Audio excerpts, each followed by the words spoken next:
Bom dia a todos. Vamos iniciar aqui mais uma aula de Geografia voltada para o nono ano do ensino fundamental. O assunto de hoje vai ser baseado no livro de Geografia do nono ano. A gente já vem usando ele nas últimas aulas. As páginas que a gente vai abordar hoje vão ser as páginas 68 e 69. Dando sequência ao conteúdo aqui do capítulo que trata sobre a globalização e meio ambiente, que é o capítulo número 4. Então, a gente vai ver sobre as conferências mundiais sobre o meio ambiente. O que seriam essas conferências mundiais sobre o meio ambiente? Então, eventualmente, os países eles se reúnem para discutir questões sobre como se desenvolver economicamente, só que de uma maneira sustentável, ou seja, sem prejudicar a natureza de uma forma tão grande assim prejudicando as outras gerações futuras. Então, vez por outra, eles sentam, vamos dizer assim, se reúnem, se encontram e discutem essas questões. Aqui a gente vai falar sobre algumas bem importantes que aconteceram, como, por exemplo, a Rio 92, a Rio mais 10, a Rio mais 20, a Conferência de Kyoto e o COP. Tá certo?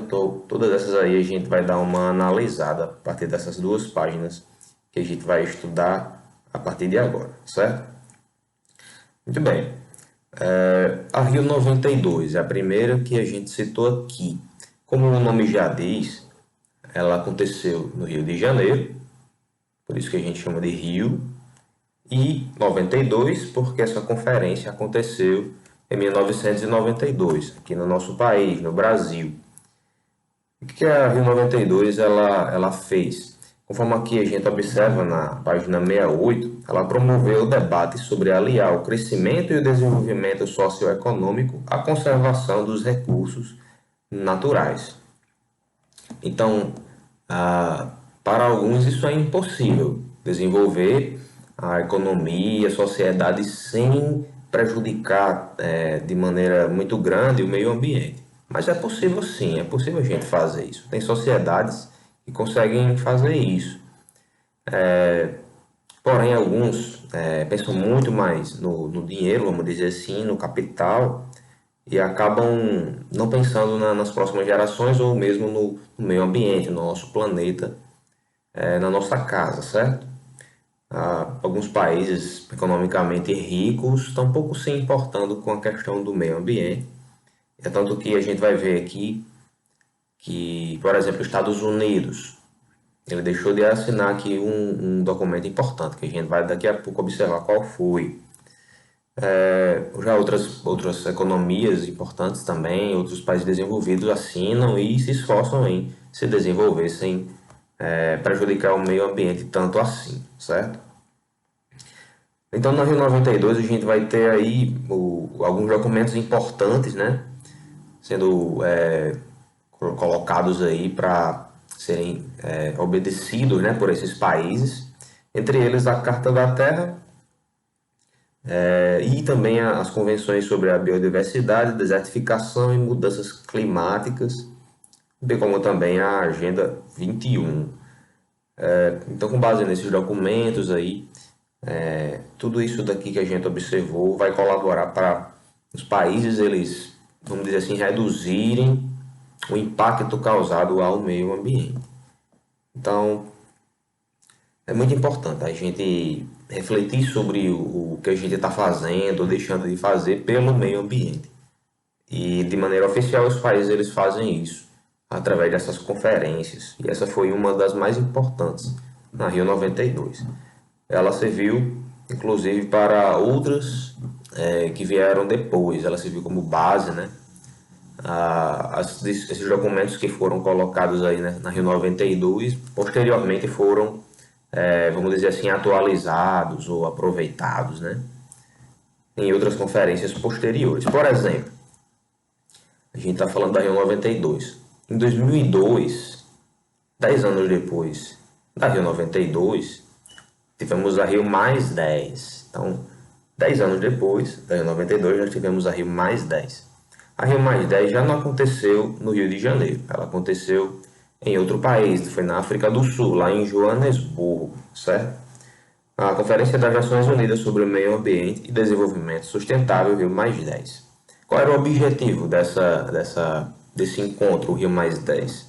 Parecido com a Rio 92, né? Com relação a reduzir, como diminuir, né, os impactos ao meio ambiente, se desenvolver, obviamente, economicamente, socialmente, mas não prejudicando tanto assim ao meio ambiente. Avaliar também os recursos da Rio 92, os resultados da Rio 92 e renovar os compromissos políticos, econômicos e sociais firmados no Rio de Janeiro 10 anos antes. Só que aí, infelizmente, apesar deles terem feito esse encontro, né, analisado, discutido, renovado esses compromissos, mas para alguns estudiosos, geógrafos, esse encontro ele foi frustrante. Por quê? Porque eles não aprofundaram questões vitais que ameaçam o meio ambiente e a qualidade de vida. Então ficou aquela discussão assim, meio que rasa. Um evento desses que aconteceu 10 anos depois do primeiro deveria ter discutido novas maneiras, né? Afinal de contas, 10 anos já se passaram, o cenário já era um pouco diferente, né? Então, por causa dessa falta de aprofundamento aí nessas discussões, né, de como os países deveriam se importar ou se comportar com relação ao meio ambiente, fez com que alguns geógrafos achassem que foi um pouco frustrante a maneira como eles organizaram essa reunião, fizeram essa reunião entre os países, tá certo? Então, qual foi a conclusão que eles chegaram por causa dessa situação? Dessa falta de aprofundamento nas discussões e medidas práticas, né, para reduzir os impactos ao meio ambiente. A conclusão foi que deixaram evidente que os interesses econômicos se sobrepõem à necessidade de conservar os recursos e a qualidade de vida na Terra. Então foi como eu tinha falado algum tempo atrás, né? Nessa aula agora e também em outras passadas. Às vezes o interesse pela economia, o interesse pela riqueza, pelo crescimento econômico, às vezes é mais alto, esse interesse é mais importante para alguns países do que mesmo a proteção ao meio ambiente. Então pouco se importam pelo desenvolvimento sustentável, só se importam com o desenvolvimento econômico, tá certo? E aí as necessidades de conservar o meio ambiente e a qualidade de vida das pessoas também. Isso daí fica aí em segundo plano, certo? Se der certo a gente faz, se não der, o importante é a economia, né? Ou o desenvolvimento. É basicamente assim que alguns pensam, né? No mundo capitalista em que a gente vive. Então, Rio 92 a gente já viu, Rio mais 10 a gente já viu. Rio mais 20. Então, 20 anos após a Rio 92, tivemos a Rio mais 20. A Rio mais 20 foi realizada no Rio de Janeiro, 20 anos depois da Rio 92. E nessa conferência, nós tivemos movimentos sociais, até de povos indígenas, que protestaram em defesa do meio ambiente e das causas sociais também. O livro de vocês, inclusive, mostra uma gravura. Será que os índios eles iriam fazer esse protesto só porque gostam de protestar, de reclamar? Com certeza não. Com certeza porque tanto a Rio mais 10 como, aliás, tanto a Rio 92 como a Rio mais 10, até a chegada da Rio mais 20, não foram suficientes esses encontros aí para colocar na prática o desenvolvimento sustentável. Então eles, percebendo isso, foram lá e protestaram, certo? Os índios, eles são povos que eles se esforçam em ter uma vida, um desenvolvimento, vamos dizer assim, que não agride de maneira muito grande ao meio ambiente. Eles vivem de maneira harmoniosa com o meio ambiente. Infelizmente, a sociedade moderna vai na contramão disso, acaba agredindo bastante o meio ambiente, fazendo desmatamentos, queimadas, construção de cidades gigantescas que invadem o espaço das florestas, derrubam as árvores e plantam cada vez mais hectares e hectares de vários tipos de culturas voltadas para a exportação e a alimentação, né, e assim por diante. Então isso daí gera protestos, porque é uma agressão ao meio ambiente, é uma agressão à biodiversidade animal, vegetal, à fauna, à flora. Então eles foram lá nessa ocasião da Rio Mais 20 protestar, reclamar por causa dessas situações, tanto da parte social como da parte do meio ambiente. Eles se viam insatisfeitos e se viram no direito de reclamar, tá certo? E infelizmente, se você vê hoje em 2020, essas conferências que aconteceram da Rio Mais 10 e Mais 20 e 92 tiveram pouco assim importância prática, né? Porque a gente vê que os países continuam degradando bastante ao meio ambiente. E os problemas ambientais, né, que a gente já estudou inclusive na aula passada, né? Aquecimento global, mudanças climáticas aí estão mostrando que o ser humano, ele, em vez de estar melhorando, né, diminuindo os impactos, né, ao meio ambiente, não, ele está aumentando, né, está piorando a situação, tá? Então, vimos aqui até agora 3 conferências, da Rio Mais 10 e Mais 20, e lá atrás a Rio 92. Agora vamos para a terceira e uma das mais conhecidas, que é a chamada Conferência de Kyoto. Nessa Conferência de Kyoto, a gente vai ter o que? Outra vez, mais uma vez, né? Países discutindo sobre como reduzir o impacto ao meio ambiente. Só que especificamente falando com relação à emissão de gases poluentes aí para a atmosfera, certo? Então várias conferências foram feitas, organizadas pelas Nações Unidas, e uma das mais importantes foi essa.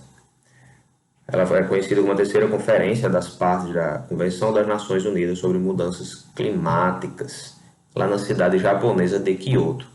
Então aconteceu essa conferência lá no Japão. Um dos principais objetivos, né, era fixar compromissos de redução e limitação da emissão de gases de efeito estufa. Então, assim, é natural que os países eles emitam poluição para a atmosfera. Não tem como parar isso mais, infelizmente. Enquanto a gente tiver o sistema capitalista, né, funcionando, os países eles vão jogar cada vez mais gases poluentes para a atmosfera através de fábricas, através de automóveis e assim por diante, queimadas. Mas a Conferência de Kyoto, ela estipulou, vamos dizer assim, uma meta para os países reduzirem ou diminuírem, né, mitigarem essas emissões aí de gases poluentes para a atmosfera. Também a adoção de mecanismos de flexibilidade que propiciem aos países em desenvolvimento atingir os objetivos de redução desses gases. Então seria feito o quê? Uma meta aí, vamos dizer, um período de anos para eles reduzirem tantos por cento aí da emissão dos gases poluentes, tá certo? Principalmente aí os países emergentes, tá bom? Países emergentes são aqueles países que estão se desenvolvendo, né? Chegando aí nesse desenvolvimento que alguns países já chegaram, são os países que já são conhecidos como desenvolvidos, né? Então, os países emergentes são aqueles que estão subindo, né? Emergindo, crescendo a sua economia. O Protocolo de Kyoto é o tratado internacional que estipula reduções obrigatórias de emissões causadoras do efeito estufa. Então, Conferência de Kyoto é a reunião em si, né, entre os países, né? O protocolo é o documento que foi assinado, tá bom? Os organizadores tiveram dificuldades para aprovar o protocolo, porque em 2001 os Estados Unidos o rejeitaram. Como eu havia dito agora há pouco, tem uns que querem colaborar ainda, tem alguns que ainda não fazem muito esforço, não querem ajudar muito. E os Estados Unidos não assinaram esse tratado em 2001. Por quê? Porque assinar esse tratado iria fazer o país se comprometer a reduzir as emissões de gases poluentes. E isso daí iria, vamos dizer assim, dar uma freada no desenvolvimento econômico do país. Os Estados Unidos não querem isso, não queriam isso. Por isso não assinaram. Então, o principal país que polui o meio ambiente, que mais joga gases de efeito estufa aí no mundo em 2001, né? Não quis assinar o protocolo. Então, não foi um bom exemplo aí aos outros países, né? O tratado só foi implementado depois que a Rússia, pressionada pela União Europeia, o assinou, garantindo o número mínimo de países para que ele pudesse vigorar. Então, se X países assinassem o protocolo, iria funcionar. Mas se não acontecesse, ele não iria ser implementado. Então, a União Europeia, que é aquele conjunto de países que faz parte desse bloco econômico, né, europeu, pressionou a Rússia a assinar esse documento para que assim ele pudesse ser implementado, tá certo? Agora vamos aos números, né, percentuais aí relacionados à Conferência de Kyoto, né, por meio do Protocolo de Kyoto. Pelo acordo do protocolo, entre 2008 e 2012, os estados desenvolvidos cortariam suas emissões em 5,2% em relação aos níveis de 1990. Então, 1990 foi a data base aí, vamos dizer, que faria com que os países tivessem uma referência. Então, eles reduziriam 5,2% as emissões de gases poluentes em relação a esse número aí, a esse ano aí de 1990. Isso com relação aos estados desenvolvidos, os países ricos. Os demais países reduziriam suas emissões depois de 2012. O relatório do painel intergovernamental sobre mudanças climáticas, IPCC, em 2014 confirmou o previsto. Olha o resultado desse encontro, né, dessa conferência. E aí, o que deu? Será que deu certo ou não? Vamos ver. Os avanços foram ínfimos e o acordo fracassou. As novas propostas de redução previstas para ocorrer até o ano de 2020 contaram com a adesão de poucos países. Então, até por causa da falta de interesse dos Estados Unidos, né, os avanços não foram muito grandes, né? Então, a emissão de gases poluentes continua até hoje, né? E continuou durante esses anos aqui que a gente falou, né? Inclusive após o ano de 2012. Então, por mais que haja esses encontros, né, essas conferências entre os países aí buscando tentar diminuir a agressão ao meio ambiente, mesmo assim, o impacto ainda continua sendo realizado. Muitos países prejudicando o meio ambiente ao mesmo tempo e os impactos aí gerando consequências para o nosso planeta, para a nossa sociedade inclusive, né? Tudo que vai e volta, diz um ditado, né? Então, toda ação gera uma reação, né? Diz a lei de Newton, né? Então, nesse caso aqui, vamos dizer que também gera, né? Porque quando a gente joga gases poluentes para a atmosfera, vai vir consequências depois. A gente estudou já sobre o aquecimento global. Também a chuva ácida é uma consequência da emissão de gases poluentes para a atmosfera.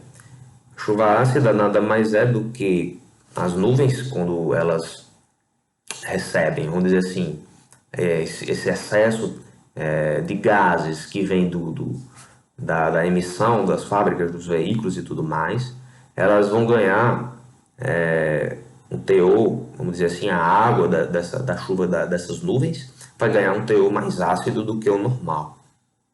E a água, em vez de vir com um pH ali neutro, né, próximo do neutro, ela vai vir ácida para a nossa superfície aqui. Em algumas cidades grandes, né, que são responsáveis por jogar muitos poluentes, né, na proximidade dessas cidades, quando acontecem as chuvas ácidas,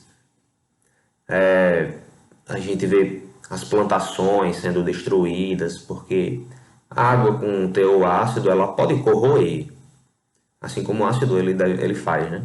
Ele corrói. E as plantações elas são destruídas, monumentos vão ficando ali corroídos. Se vocês tiverem curiosidade de ver na internet, vocês colocam lá chuva ácida, consequências, aí vai aparecer lá imagens, inclusive de estátuas, né? De monumentos que foram atingidos por essas chuvas e aos poucos foram sendo corroídas.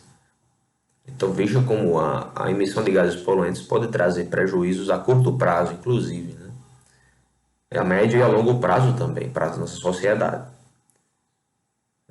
Então, nós temos que essas conferências acontecem sim, mas infelizmente fica ali uma coisa superficial, poucas coisas são discutidas, os documentos não são muito profundos, os países não se sentem muito pressionados a mudar e na prática não há muita mudança mesmo, certo?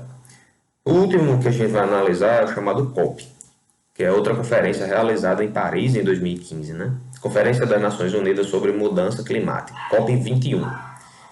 O objetivo é propor um novo acordo mais flexível a todos os países. Mais flexível ainda, né? No documento assinado nessa conferência, os países se comprometeram a reduzir as emissões de gases do efeito estufa, buscando priorizar a energia limpa, mas não estabelecem metas nem valores. Então veja que é uma coisa assim bem livre, né? Os países eles vão ter muita liberdade aí para poder fazer o que bem entendem com relação à emissão de gases poluentes. Propostas foram um pouco claras e ações voluntárias dos países foram responsáveis para fazer o encontro ser considerado um fracasso por muitos especialistas no assunto. Então, se as conferências anteriores elas já tinham uma seriedade um pouco maior, essas daqui já não tinha tanta assim. E aí a mudança já também não foi significativa também. A COP22, realizada no ano seguinte, no caso em 2016, aconteceu, né, com o objetivo de iniciar a elaboração de regras para os países que aderiram à COP21. E a COP23, 2018, 2017, aliás, né, teve como foco a diversidade de iniciativas e compromissos, além de maior ambição nas propostas. Então, tanto a COP21 em 2015, COP22 em 2016 e COP23 em 2017, as três aconteceram e no fim das contas o resultado não foi satisfatório. Entre os países aí que se comprometeram, poucos realmente se interessaram em fazer a mudança necessária para conseguir mitigar aí os efeitos ao meio ambiente, a emissão de gases poluentes. Foi uma espécie de encontro semelhante à Conferência de Kyoto, porque tinha essa especificidade aí de diminuir a emissão de gases poluentes. Mas assim como a Conferência de Kyoto também não foi considerado uma coisa bem sucedida, porque os países não colaboraram muito, tá certo? Pessoal, essa aula vai ser mais curta que as demais, até para a gente não invadir outros assuntos que a gente vai analisar posteriormente. Inclusive a gente finaliza nessa aula de hoje o capítulo que a gente está estudando, né, que é o capítulo número 4. O assunto que a gente vai ver nas aulas seguintes já vai mudar. Vamos entrar no capítulo 5. O capítulo 5 vai falar sobre a Europa, especificamente, um quadro natural da Europa. Vamos falar sobre relevo, hidrografia, clima, paisagens, entre outros aspectos da parte natural da Europa. E também sobre a regionalização, tá bom? Problemas ambientais, matriz energética europeia e por aí vai, tá bom? Então, para não misturar as coisas, né, para a gente não entrar aqui nessa mesma aula em dois assuntos distintos, a gente vai ficar por aqui, tá bom? Então a aula vai ficar aqui, vamos dizer, com metade do tempo normal que a gente teria, certo? Mais detalhes sobre esses dois assuntos vocês podem buscar nas referências que estão aqui no livro, certo? Por exemplo, aqui vem indicando alguns sites na página 69, tá bom? Falando sobre o protocolo de Kyoto, sobre a Rio+20 e assim por diante, tá certo? Muito bem, então, um prazer, né, estar aqui mais uma vez junto com vocês, virtualmente falando, né? Não presencialmente, mas também vai ajudar no enriquecimento aí do conhecimento de vocês, né? As dúvidas, como é que vocês vão fazer para tirar? Vocês podem me mandar depois que tiver a aula aí pelos comentários do próprio YouTube, ou se não, pelo Sala de Aula, também lá tem como vocês enviarem suas dúvidas, ou pelo WhatsApp, pelo grupo da turma de vocês, ou pelo privado também eu respondo, certo? Então é isso. Se cuidem bem, a gente se vê na próxima aula. Até mais.